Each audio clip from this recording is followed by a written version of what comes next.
It's Lucky Star by Madonna. Now, would you use a business that advertised by sticking a flyer under your windscreen wiper?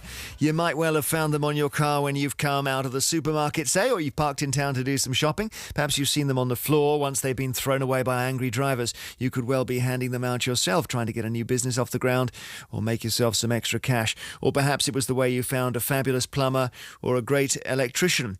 So is it the right way to advertise a business in hard times or just downright annoying? We speak to Sylvia Tidy-Harris, Managing Director of the Speakers Agency. Hi to you, Sylvia. Hi, Jeremy. How are you? Good, thank you. And Brad Burton is a motivational speaker and entrepreneur. Brad, first of all, you think there's a case for these flyers? Hey, Jeremy, let me tell you something. I built my business up on it. I run a company, a business breakfast network across the UK. And you know what? When I first started, I had no budgets. I had no money. I had no reputation, so I had nothing to lose. And I actually went to the competitors' car parks in those early days, up at the crack of dawn, 6 o'clock, and I actually did their car parks. And, you know, yes, it's annoying, but yes, it gets clients, so you've got customers. So in my view, you know, if you've got something better to do, go and do it. If you've not, guess what? Get on this one. It works. And what were you doing? You were getting A5 bits of paper or card with a message on, and how many at a time? Let me tell you something, Jeremy. I was a whole lot more inventive than that. What I did is, and this is the thing, you have to be different if you are doing this car parking, as I call it, because you know what?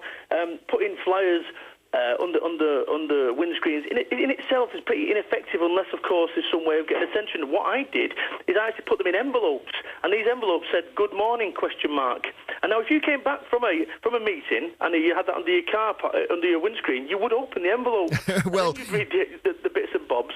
So I got inventive, and we was doing, I don't know, 50, 60 at a time, and it was so effective. Really? Yeah, okay, well, let's... Let me tell you something. It annoyed a lot of people. But, you know, sometimes it's easy to ask for forgiveness and it's permission. All right. Sylvia, if you had one of his envelopes saying "Good morning?" what would you think? I'd ignore it. I'd just think, not another... No, you wouldn't. Not another blooming piece of paper. Do you know, Jeremy, not only are they ecologically damaging because most people get in their cars, most people aren't just sauntering to the car, happy as anything. They're rushing to the car, they get in, they see it. And so what happens is they get rid of them by putting on the windscreen wipers, which sometimes breaks them as well. I've twittered this today, and Twitter went bananas. Did it? Great. And it said that they are so irritating, and the amount of comments loathe them, hate them. There are also shopping centres that have banned them from car parks because people were using them as scams. Now, Brad's idea was novel, it was unique at the time.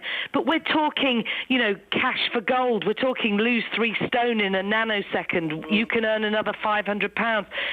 Escort agencies, all these sort of things. And that is not good because, A, they end up on the floor. But if it's a scam, I mean, we heard this morning about loan brokers on BBC Breakfast talking about how people are being scammed. Those are the sort of things you find on windscreens. Go on, Brad. Sylvia, I've got a multi-million-pound business as a direct result of starting out. Look, let me tell you something. 4.5 years on. Congratulations, as I said, it was unique, but unfortunately there's a lot of awful things being put on, and they stick to the windscreen. Sylvia, I get all that, but look, I'm not in the process of burning whales on piles of tyres, you know, from an eco-friendly perspective, but what I'm trying to say is I wouldn't do that now, but in the interim, and so those formative years and those formative months of a business, then actually, listen, a scam's a scam, whether you're talking about a medium, which is under a windscreen, or it's online, or it's in face-to-face, that's a scam. Scams are bad. Now, the debate here isn't whether scams are bad, because actually I would agree with you on that front. The debate here is whether these things are effective. Good marketing you can do for free. One of the things that I thought of actually about this conversation was an absolute blinding way to do something on this would be to get your flyer, and rather than putting it under just a normal one, screw it up into a ball and actually write on the top of it, the only thing we screw up is this piece of paper, and then it's got your stuff in there. Get inventive with these things. Where'd you put it? Where'd you put the screwed up ball? Where do you put it, though? You put it under the windscreen. Oh, what? So you've got to pull the windscreen wiper right out, have you, for that?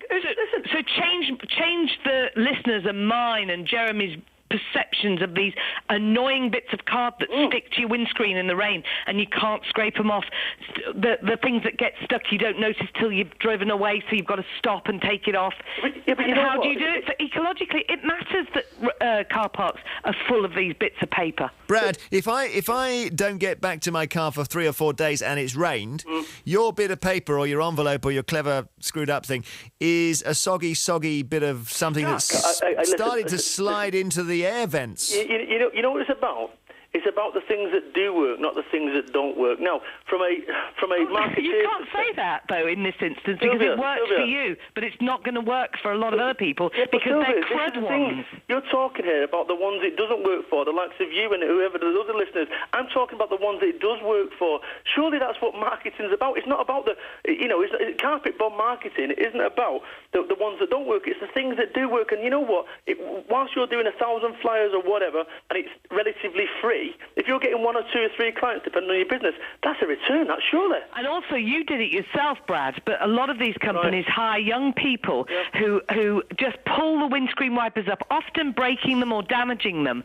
And the problem is that because you succeed, other people should not have to, end up with broken windscreen wipers and things because yobs are going around shoving, how to lose weight in 2 seconds. And what's your Twitter address, Sylvia? My Twitter address is Sylvia Tidy Harry, without the S because the name's too long. Okay, now everyone, I don't know how it works, but you suddenly get loads of messages saying you're right about windscreen wipers. Oh, yes, absolutely. And can I tell you something else, Jeremy? They've all said that you should be on it too. Yeah, I don't have, I'm too scared of it. It would all go wrong. I'd Twitter something at the wrong moment and I'd have to apologise or something. Thank you very much indeed. Nice to hear from you. Sylvia Tidy Harris, businesswoman, and also Brad Burton, internet entrepreneur, backing the idea of putting those things under your windscreen wiper.